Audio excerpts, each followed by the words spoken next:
যদি আমরা আমাদের জীবনে সুখ শান্তি এবং সমৃদ্ধি এবং ভালোভাবে জীবন কাটাতে চাই, তবে আমাদের অবশ্যই প্রতিদিন শ্রীমদ্ ভাগবত গীতা পাঠ করা প্রয়োজন। কেননা পৃথিবীর সমস্ত শাস্ত্রে যা আছে তা সবই ভগবদ্ গীতায় পাওয়া যায়। উপরন্তু ভগবদ্ গীতায় এমন অনেক তত্ত্ব আছে যা আর কোথাও নেই। এটাই হচ্ছে গীতার মাহাত্ম্য, আর এই জন্যই গীতাকে সর্বশ্রেষ্ঠ শাস্ত্র বলে অভিহিত করা হয়। গীতা হচ্ছে পরম তত্ত্ব দর্শন, কেননা পরমেশ্বর ভগবান শ্রীকৃষ্ণ নিজে এই জ্ঞান দান করে গেছেন। শ্রীমদ্ ভগবদ্ গীতায় মোট 18টি অধ্যায় এবং 700টি শ্লোক রয়েছে। আজকের এই ভিডিওতে আমরা প্রথম অধ্যায় বিষাদযোগের 1 থেকে 10 নম্বর শ্লোকের বিবরণ এবং তাদের ব্যাখ্যা আলোচনা করব। তো আসুন এই পরম তত্ত্ব কথা শ্রবণ করা যাক।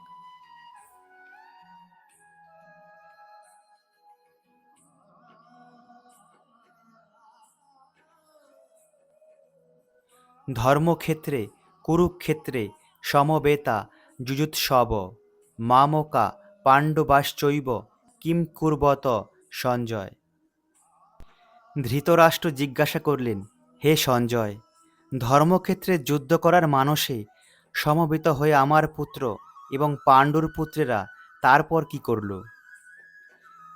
এই শ্লোকে ধর্মক্ষেত্র কথাটি খুবই তাৎপর্যপূর্ণ, কেননা কুরুক্ষেত্রের যুদ্ধক্ষেত্রে ভগবান শ্রীকৃষ্ণ অর্জুন তথা পাণ্ডবদের পক্ষে ছিলেন। দুর্যোধন ইত্যাদি কৌরবদের পিতা ছিল ধৃতরাষ্ট্র, তাই তার পুত্রদের বিজয় সম্বন্ধে অত্যন্ত সন্দিগ্ধ হয়ে পড়েছিলেন। দ্বিধাগ্রস্ত চিত্তে তিনি তাই সঞ্জয়কে জিজ্ঞাসা করেছিলেন, আমার পুত্র এবং পাণ্ডুর পুত্রেরা তারপর কি করল? তিনি নিশ্চিত ছিলেন যে তার পুত্র এবং পাণ্ডুপুত্রেরা কুরুক্ষেত্রের বিস্তীর্ণ ভূমিতে যুদ্ধ করবার জন্য সমবেত হয়েছিলেন, কিন্তু তা জানা সত্ত্বেও তিনি সঞ্জয়ের কাছে সে সম্বন্ধে অনুসন্ধান করেছেন। তিনি চাননি যে পাণ্ডব ও কৌরবের মধ্যে কোনো আপোষ মীমাংসা হোক, কিন্তু তা সত্ত্বেও তিনি তার পুত্রদের ভবিষ্যৎ সম্বন্ধে উদ্বিগ্ন হয়ে পড়েছিলেন। তার কারণ হচ্ছে কুরুক্ষেত্রে পুণ্য তীর্থে এই যুদ্ধের আয়োজন করা হয়েছিল। বেদে বলা আছে, কুরুক্ষেত্র হচ্ছে অতি পবিত্র স্থান, যা দেবতারাও পূজা করে থাকেন। তাই ধৃতরাষ্ট্র এই যুদ্ধের ফলাফলের ওপর এই পবিত্র স্থানের প্রভাব সম্বন্ধে শঙ্কাকুল হয়ে পড়েছিলেন। তিনি খুব ভালোভাবে জানতেন অর্জুন এবং পাণ্ডুর অন্যান্য পুত্রদের উপর এই পবিত্র স্থানের মঙ্গলময় প্রভাব সঞ্চারিত হবে, কেননা তারা সকলেই অত্যন্ত ধর্মপরায়ণ ছিলেন। সঞ্জয় ছিলেন ব্যাসদেবের শিষ্য। ব্যাসদেবের আশীর্বাদে তিনি দিব্য চক্ষু প্রাপ্ত হন, যার ফলে তিনি ঘরে বসেও কুরুক্ষেত্রের সমস্ত ঘটনা দেখতে পাচ্ছিলেন। তাই ধৃতরাষ্ট্র তাকে যুদ্ধক্ষেত্রের পরিস্থিতি সম্পর্কে জিজ্ঞাসা করেন। পাণ্ডবেরা এবং ধৃতরাষ্ট্রের পুত্ররা ছিলেন একই বংশজাত, কিন্তু তিনি কেবল তার পুত্রদেরই কৌরব বলে গণ্য করে পাণ্ডুর পুত্রদের বংশগত উত্তরাধিকার থেকে বঞ্চিত করেছেন। এর মাধ্যমে তার ভ্রাতুষ্পুত্রদের প্রতি ধৃতরাষ্ট্রের মনোভাব ব্যক্ত হয়েছে। ধান খেতে যেমন আগাছাগুলি তুলে ফেলে দেওয়া হয়, তেমনই ভগবদ্গীতার সূচনা থেকে আমরা দেখতে পাচ্ছি কুরুক্ষেত্রের রণাঙ্গনে ভগবান স্বয়ং উপস্থিত থেকে ধৃতরাষ্ট্রের পাপিষ্ঠ পুত্রদের সমূলে উৎপাতিত করে যুধিষ্ঠিরের নেতৃত্বে ধর্মপরায়ণ মহাতাদের পুনঃপ্রতিষ্ঠা করবার আয়োজন করেছেন। ধর্মক্ষেত্র এবং কুরুক্ষেত্রের বৈদিক এবং ঐতিহাসিক গুরুত্ব ছাড়াও সমগ্র গীতার তত্ত্ব দর্শনের পরিপ্রেক্ষিতে এই দুটি শব্দ ব্যবহারের তাৎপর্য বুঝতে পারা যায়।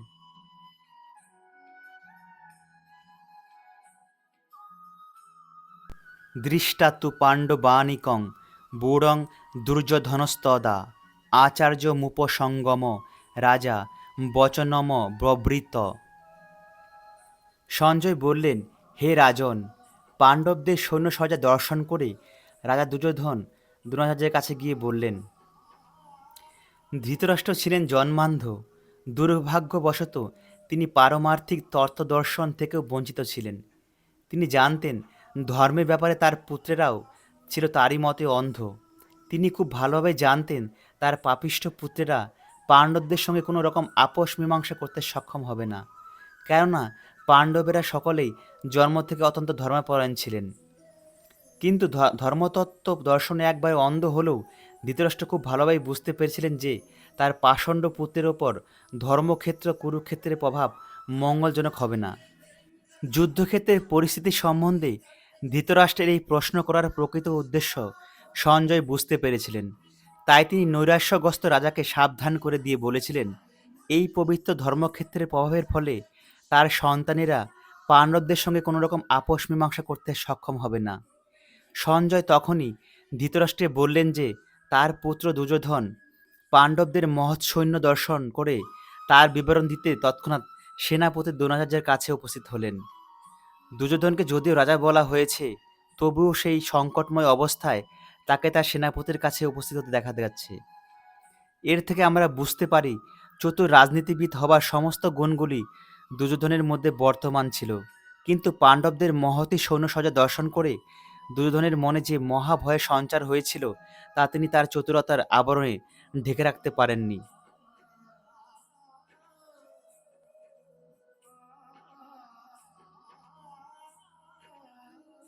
পশ্যৈতাং পাণ্ডুপুত্রানামাচার্য মহতিং চমুম বুড়াং দ্রুপদপুত্রেণ তব শিষ্যেন ধীমতা। হে আচার্য, পাণ্ডবদের মহান সৈন্যবল দর্শন করুন, যা আপনার অত্যন্ত বুদ্ধিমান শিষ্য দ্রুপদের পুত্র অত্যন্ত দক্ষতার সঙ্গে ব্যূহের আকারে রচনা করেছেন। চতুর কূটনীতিবিদ দুর্যোধন মহৎ ব্রাহ্মণ সেনাপতি দ্রোণাচার্যকে তার ভুল ত্রুটিগুলি দেখিয়ে দিয়ে তাকে সতর্ক করে দিতে চেয়েছিলেন। পঞ্চপাণ্ডবের পত্নী দ্রৌপদীর পিতা দ্রুপদরাজের সঙ্গে দ্রোণাচার্যের কিছু রাজনৈতিক মনোমালিন্য ছিল। এই মনোমালিন্যের ফলে দ্রুপদ এক যজ্ঞের অনুষ্ঠান করেন এবং সেই যজ্ঞের ফলে তিনি বর লাভ করেন যে তিনি এক পুত্র লাভ করবেন যে দ্রোণাচার্যকে হত্যা করতে সক্ষম হবে। দ্রোণাচার্য এই বিষয়ে সম্পূর্ণভাবে অবগত ছিলেন, কিন্তু দ্রুপদ তার সেই পুত্র ধৃষ্টদ্যুম্নকে যখন অস্ত্র শিক্ষার জন্য তার কাছে প্রেরণ করেন, তখন উদার হৃদয় সত্যনিষ্ঠ ব্রাহ্মণ দ্রোণাচার্য তাকে সব রকমের অস্ত্র শিক্ষা এবং সমস্ত সামরিক কলা কৌশলের গুপ্ত সত্য শিখিয়ে দিতে কোনো দ্বিধা করেননি। কুরুক্ষেত্রে যুদ্ধক্ষেত্রে ধৃষ্টদ্যুম্ন পাণ্ডবদের পক্ষে যোগদান করেন এবং তখন পাণ্ডবদের সৈন্যসজ্জা তিনিই পরিচালনা করেন, যে শিক্ষা তিনি দ্রোণাচার্যের কাছ থেকে পেয়েছিলেন। দ্রোণাচার্যের এই ত্রুটির কথা দুর্যোধন তাকে স্মরণ করে দিলেন, যাতে তিনি পূর্ণ সতর্কতা এবং অনমনীয় দৃঢ়তার সঙ্গে যুদ্ধ করেন। দুর্যোধন মহৎ ব্রাহ্মণ দ্রোণাচার্যকে এটাও মনে করিয়ে দিলেন যে পাণ্ডবদের, বিশেষ করে অর্জুনের বিরুদ্ধে যুদ্ধ করতে তিনি যেন কোনো রকম কোমলতা প্রদর্শন না করেন, কারণ তারাও সকলে তার প্রিয় শিষ্য, বিশেষত অর্জুন সবচেয়ে প্রিয় এবং মেধাবী শিষ্য। দুর্যোধন সতর্ক করে দিতে চেয়েছিলেন যে এই ধরনের কোমলতা প্রকাশ পেলে যুদ্ধে অবধারিতভাবে পরাজয় হবে।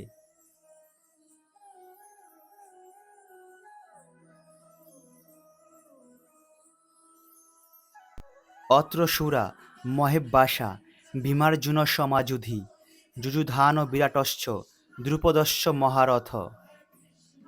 সেই সমস্ত সেনাদের মধ্যে অনেকে ভীম এবং অর্জুনের মতো বীর ধনুধারী রয়েছেন এবং যুযুধান, বিরাট এবং দ্রুপদের মতো মহাযোদ্ধা রয়েছেন। যদিও দ্রোণাচার্যের অসীম শৌর্য, বীর্য এবং সামরিক কলাকৌশলের কাছে ধৃষ্টদ্যুম্ন ছিলেন এক অতি নগণ্য প্রতিবন্ধক এবং তার ভয়ে ভীত হবার কোনো কারণ দ্রোণাচার্যের ছিল না, কিন্তু ধৃষ্টদ্যুম্ন ছাড়াও পাণ্ডব পক্ষে অন্য অনেক রতি মহারথী ছিলেন, যারা সত্যি সত্যি ভয়ের কারণ হয়ে দাঁড়িয়েছিলেন। দুর্যোধনের পক্ষে সেই যুদ্ধজয়ের পথে তারা ছিলেন একজন দূরতিক্রম প্রতিবন্ধকের মতো, কেননা তারা সকলেই ছিলেন ভীম ও অর্জুনের মতো বীর। তাদের বীরত্বের কথা দুর্যোধন ভালোভাবেই জানতেন, তাই তিনি অন্যান্য রথী মহারথীদেরও ভীম ও অর্জুনের সাথে তুলনা করেছেন।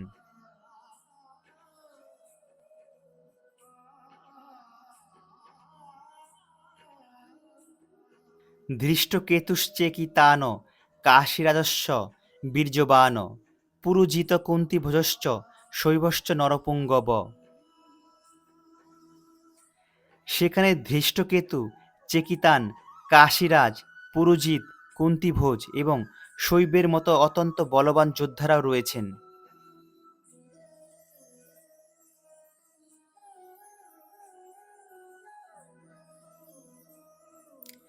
যুধা মনুশ্চ বিক্রান্ত উত্তমৌজাশ্চ বীর্যবান সৌভদ্র দ্রৌপদেয়াশ্চ সর্ব এবং মহারথা।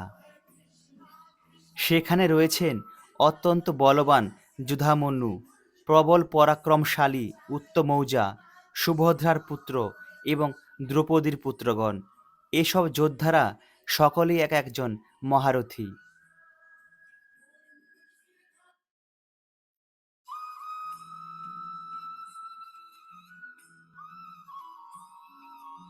অস্মাকন্তু বিশিষ্টা যে তান্নিবোধ দ্বিজোত্তম নায়কা মম সৈন্যস্য সংগার্থং তান ব্রবীমিতে।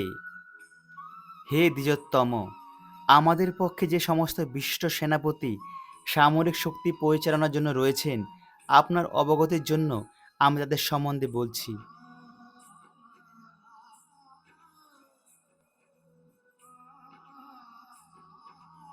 ভবান ভীষ্মশ্চ কর্ণশ্চ কৃপশ্চ সমৈতিঞ্জয় অশ্বত্থামা বিকর্ণশ্চ সৌমদত্তির জয়দ্রথ।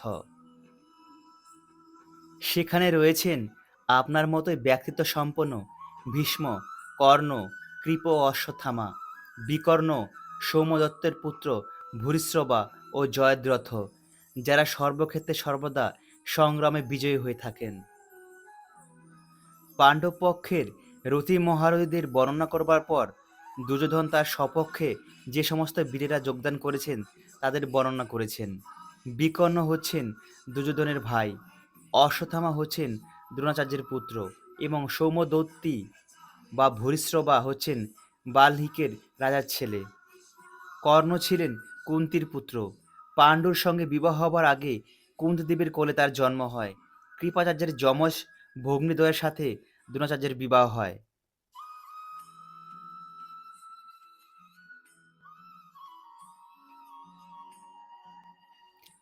অন্নিচ বহব সুরা মদর্থে ত্যক্ত জীবিতা নানা শস্ত্র প্রহরণা সর্বে যুদ্ধ বিশারদা।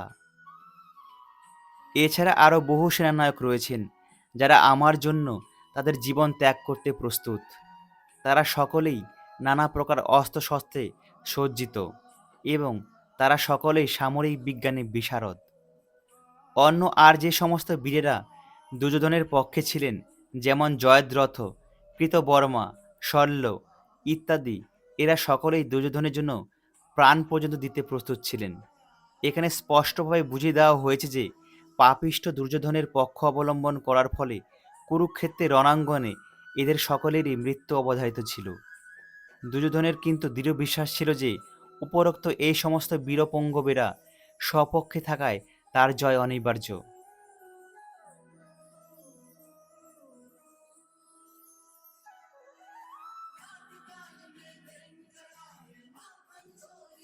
অপর্যাপ্তং তদস্মাকং বলং ভীষ্মাভিরক্ষিতম পর্যাপ্তং তিদমিতেষাং বলং ভীমাভিরক্ষিতম। আমাদের সৈন্যবল অপরিমিত এবং আমরা পিতামহ ভীষ্মের দ্বারা পূর্ণরূপে সুরক্ষিত, কিন্তু ভীমের দ্বারা সতর্কভাবে সুরক্ষিত পাণ্ডবদের শক্তি সীমিত।